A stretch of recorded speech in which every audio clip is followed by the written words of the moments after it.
Ladies and gentlemen, this YouTube channel vlog show is of authenticity, inspiration, and realness.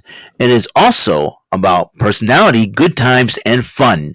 This is Eric Lima Shenanigans of 1977. And now, here is your host of the show, Mr. Big Beefy E himself, the elder statesman of Rant and Rave, and Mr. Shenanigans himself, Eric M. Lima.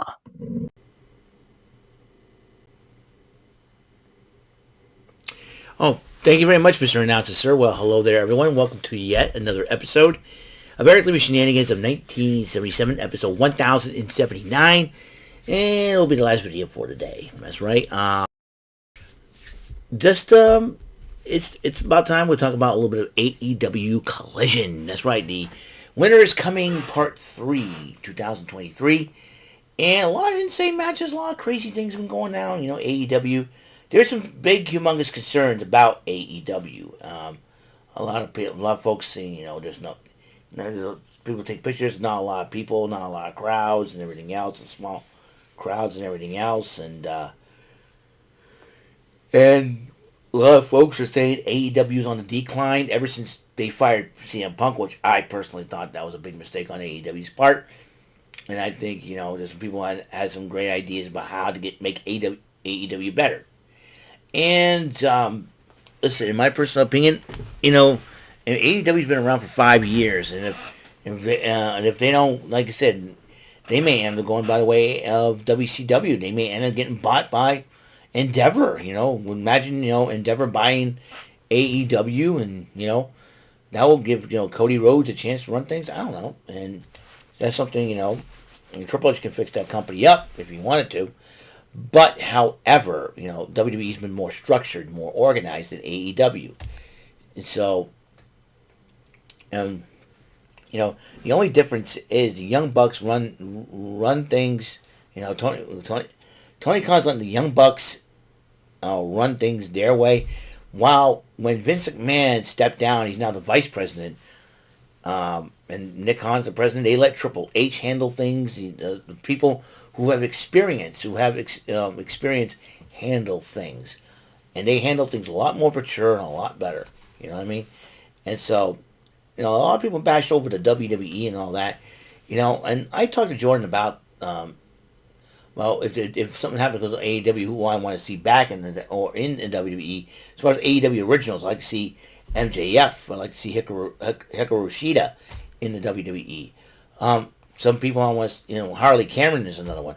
What I want to see back in the WWE is Toni Storm, But right now, Toni Storm is doing her thing in AEW as the women's champion, doing the timeless thing, which I think is pretty funny. Not many people like it. I think it's funny. I like Toni Storm, period. I don't care if she's a rocker chick or timeless. She's very beautiful. I liked her, and speaking of Toni Storm, we'll get more on that situation as we're going to talk about Collision here.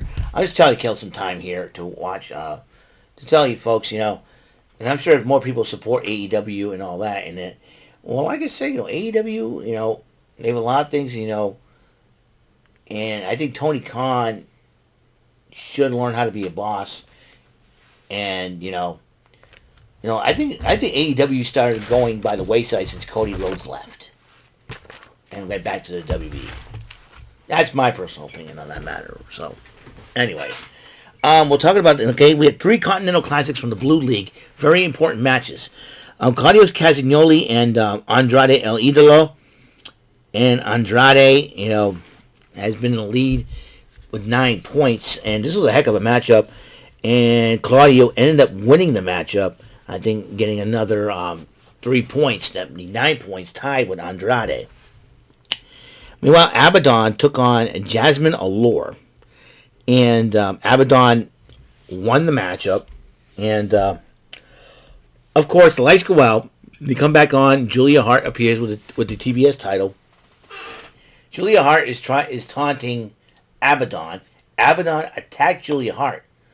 But then, when Abaddon was to go attack Julia Hart again, Sky Blue comes up from behind and confronts Abaddon. And then when Abaddon decided, they both looked at Julia Hart Abaddon grabbed the title. Sky Blue attacked Abaddon. Both of them were beating up on Abaddon, Julia Hart and Sky Blue, until Thunder Rosa made her return, got involved. And next week will be our Thunder Rosa's first match in about a year or so, as she teamed up with Abaddon to go up against Julia Hart and Sky Blue. Now, Julia Hart and Sky Blue in their early 20s, they have a bright future in women's wrestling. If AEW stands for 5 more years, you're looking at those two possibly spearheading the women's division. So, where is that? But right now, Timeless Toni Storm, she's the AEW Women's World Champion. I'll get to her in just a few moments. Renee Paquette interviews the Acclaimed. They said they're ticked off about what happened to them, but then, as they were talking, Top Flight or an Action Andretti, I like to call them Top Action Flight, interrupt, and they challenged the Acclaimed for the trios championships. But next week that match is going to happen at the Holiday Bash. So there's that. International title was on the line. I did announce this last night that Orange Cassidy was defending it against the bounty hunter Brian Keith. And Brian Keith, if you don't know, I first saw him, watching the YouTube channel of the Reality of Wrestling ran by Booker T. And he was pretty good. And he was very good in the ring, I should say. And then him and Orange Cassidy, they went at it. So, and he came close. Brian Keith is more intense than ever before. And then he tipped his cap to Orange Cassidy. Orange Cassidy did this, bowed to him with the glasses and all. And respect between the two of them. So you got that. So Orange Cassidy did retain the championship, by the way. Just to let you know. Miro cut a promo on Andrade El Idolo. It seems like Miro is struggling with the fact that his wife is managing someone else. And I'll tell you one thing, long-term storytelling. I just like get him back in.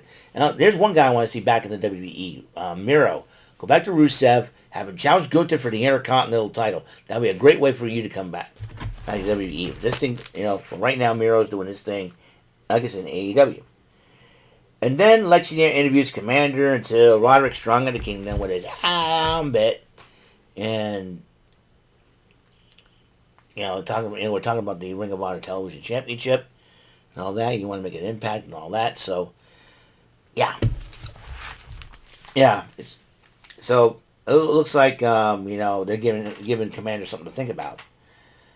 FTR comes out and the House of Black. They address the House of Black, and then Malachi Black and Buddy Matthews respond to FTR by grabbing a picture of Dax's wife and daughter, start burning it up, and it seems like Dax and Cash are not happy about that.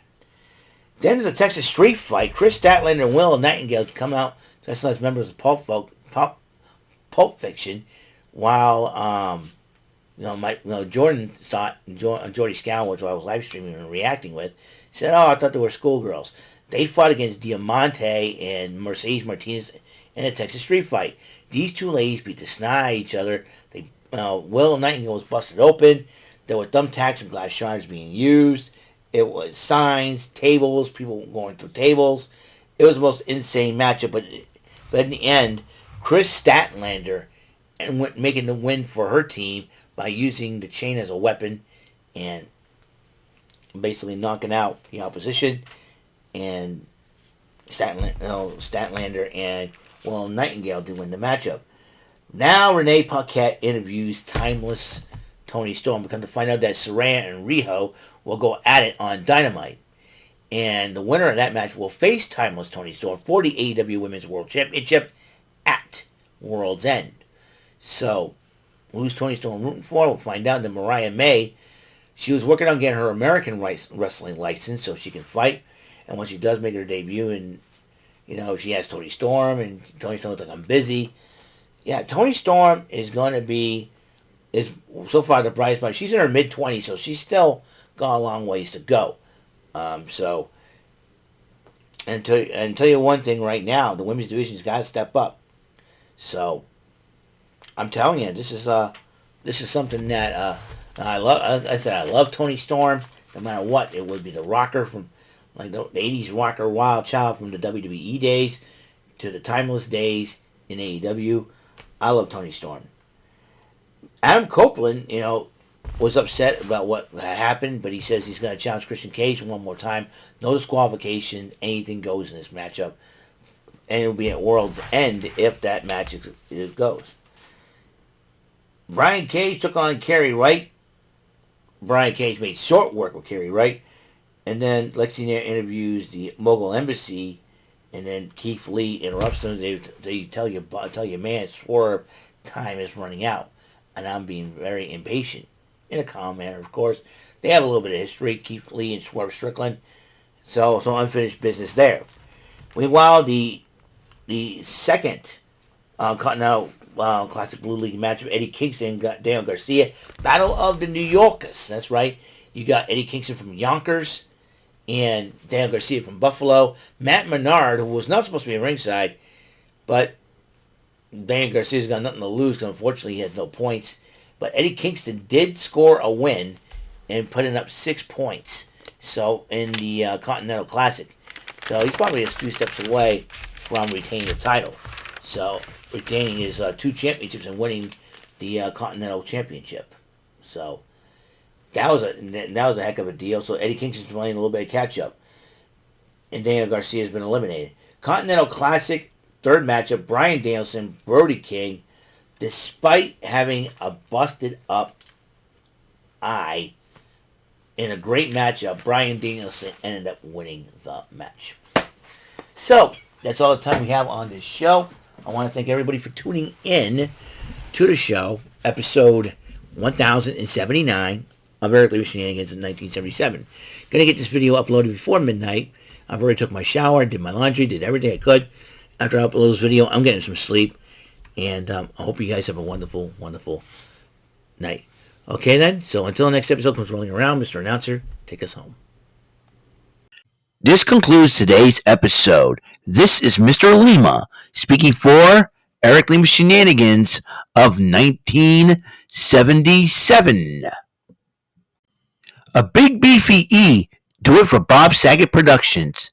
And in association with a Raven Bova Telepictures and Distribution. See you next time on another episode of the show. Goodbye for now.